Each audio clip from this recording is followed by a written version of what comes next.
기대와 설렘, 우려와 불만이 교차하는 하루였습니다. 단계적 일상 회복, 위드 코로나 시행 첫날인 어제 시민들의 표정은 오랜만에 밝아졌습니다.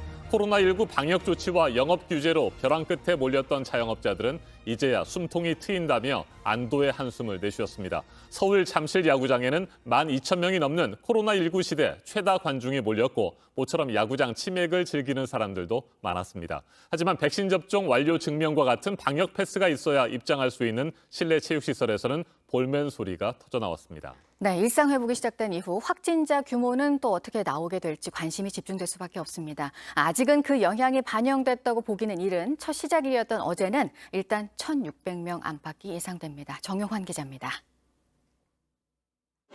단계적 일상 회복 첫날, 식당과 카페 등 대부분의 시설은 영업 제한에서 벗어났습니다.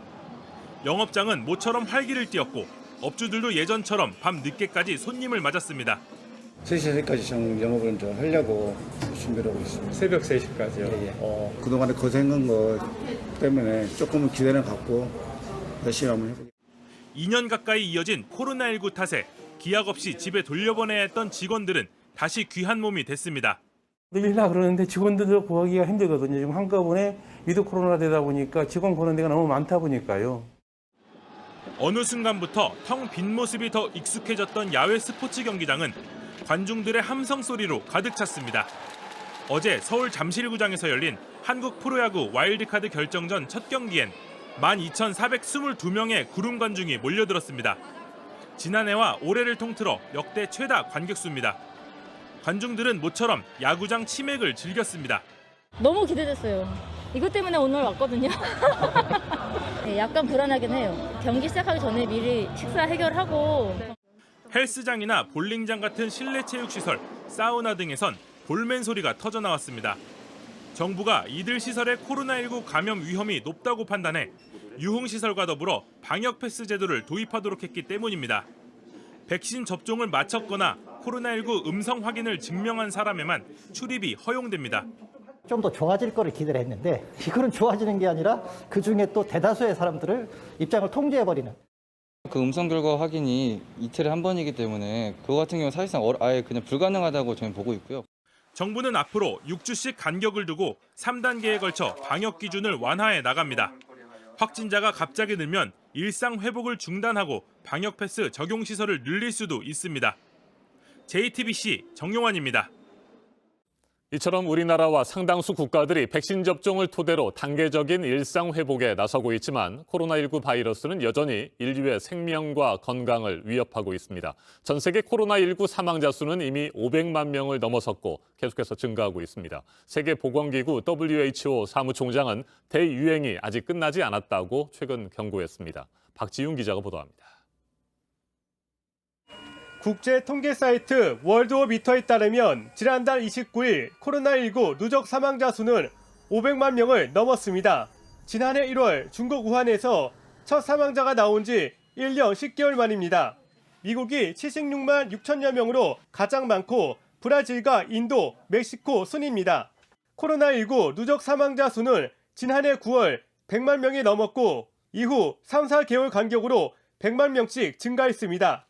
올해 초부터 전 세계적으로 백신 접종이 진행되고 있지만 변이 바이러스 등장과 국가별 백신 공급 차이로 사망자 수는 쉽게 줄지 않고 있습니다. 전 세계 하루 사망자 수는 지난 1월 20일 17,500여 명으로 역대 최고치를 기록한 뒤 등락을 거듭하다가 지난 일주일 하루 평균 사망자는 약 7,000명을 기록 중입니다. The pandemic is far from over. Complacency is now as dangerous as the virus. 미국은 백신 의무 접종과 부스터샷에 주력하면서 최근 신규 확진자 수가 8월의 절반 수준으로 떨어졌습니다. 유럽에서는 영국의 신규 확진자가 5만 명을 넘는 등 방역 조치를 완화하거나 해제한 나라들을 중심으로 다시 빠르게 확산되고 있습니다. JTBC 박지윤입니다.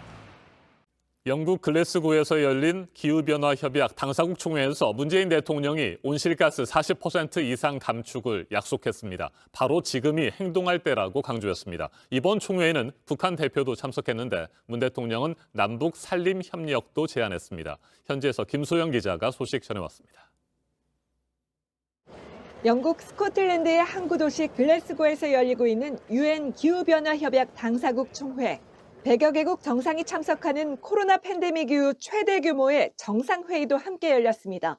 각국 정상 앞에서 문재인 대통령은 한국의 2050 탄소 중립 목표를 밝혔습니다. 2018년 대비 40% 이상 온실가스를 감축하겠습니다. 쉽지 않은 일이지만 한국 국민들은 바로 지금 행동할 때라고 결정했습니다. 온실가스 40% 감축은 종전보다 14%포인트가량 올려잡은 목표입니다. 지난달 탄소중립위원회와 국무회의 의결을 거쳐 국제사회에 처음 발표한 겁니다. 문 대통령은 지구온난화의 주범인 메탄가스를 2030년까지 30% 줄이는 국제 메탄 서약에도 동참하겠다고 했습니다. 산림보건에 앞장서겠다며 북한과의 협력 의지도 드러냈습니다. 접경 지역의 평화를 정진시킬 수 있는 방안이기도 합니다. 남북한 산림 협력을 통해 한반도 전체의 온실가스를 감축해 나갈 것입니다. 이번 회의엔 최일 주영 북한 대사가 북한 대표로 참석했습니다. 최 대사는 문 대통령의 기조연설 때도 자리를 지켰습니다. 이번 회의는 2015년 파리 협약에서 합의한 지구 온도 상승 1.5도 제한 목표를 달성할 마지막 기회로 평가받습니다. 하지만 탄소 배출 1위인 중국과 4위 러시아가 불참했고 저개발 국가들은 선진국 논의의 희생양이 될 거라며 반발하고 있습니다. 우리 정부는 이번 회의 참석을 계기로 선진국과 개도국 간의 가교 역할을 하겠다는 구상입니다. 하지만 당장 국내 산업계부터 감축 목표가 과도하다며 반발하고 있어 풀어야 할 숙제가 적지 않습니다. 스코틀랜드 에든버러에서 JTBC 김소현입니다.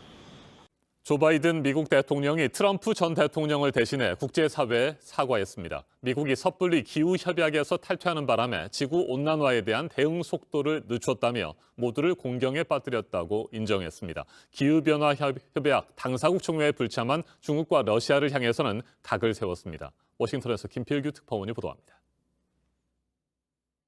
글래스고에서 열린 유엔 기후변화협약 당사국 총회에 참석한 바이든 미국 대통령은 이례적으로 사과 연설을 했습니다. I guess I shouldn't apologize, but I do apologize for the fact the United States, the last administration pulled out of the Paris Accords and put us sort of behind the eight ball. 파리 협약은 지구 온도 상승을 막기 위해 모든 국가가 온실가스 순 배출량을 0으로 만들자는 취지로 맺은 겁니다. 바이든 대통령은 4년 전 트럼프 전 대통령의 일방적인 탈퇴로 국제적 기후 대응이 더 늦어졌다고 인정했습니다. 그러면서 더 적극적인 대책을 내놨습니다. Which presents a vision of achieving the United States goal of net zero emissions economy-wide by no later than 2050. 앞서 바이든 대통령은 회의에 직접 참석하지 않은 중국과 러시아에게 실망했다고 밝혔습니다. 그러자 이번 회의에 서면 인사말을 보낸 시진핑 중국 국가주석은 선진국이 기후변화 대응을 위해 더 행동해야 하고 개발도상국이 더 잘 대응하도록 지원해야 한다고 맞섰습니다. 현재 온실가스를 가장 많이 배출하는 나라는 중국이고 미국과 인도, 러시아가 그 다음입니다. 중국과 러시아의 비협조 속에 제대로 된 기후 대응에 나설 수 있을지 바이든 대통령의 리더십이 또 한 번 시험대에 올랐습니다. 워싱턴에서 JTBC 김필규입니다.